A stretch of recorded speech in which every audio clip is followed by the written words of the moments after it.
Every high priest is a man chosen to represent other people in their dealings with God. He presents their gifts to God and offers sacrifices for their sins.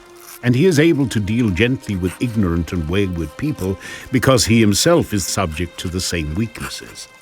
That is why he must offer sacrifices for his own sins as well as theirs. And no one can become a high priest simply because he wants such an honor.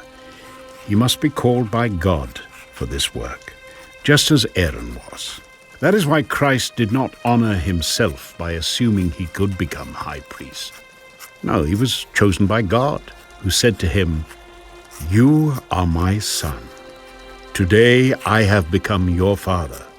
And in another passage, God said to him, "You are a priest forever in the order of Melchizedek." While Jesus was here on earth, he offered prayers and pleadings with a loud cry and tears to the one who could rescue him from death. And God heard his prayers because of his deep reverence for God. Even though Jesus was God's son, he learned obedience from the things he suffered. In this way, God qualified him as a perfect high priest, and he became the source of eternal salvation for all those who obey him. And God designated him to be a high priest in the order of Melchizedek. There is much more we would like to say about this, but it is difficult to explain, especially since you are spiritually dull and don't seem to listen.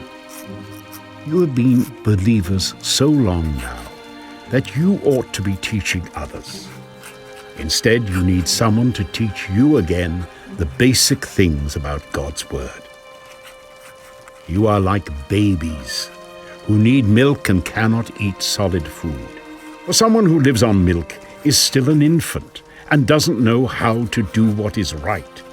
Solid food is for those who are mature, who through training have the skill to recognize the difference between right and wrong.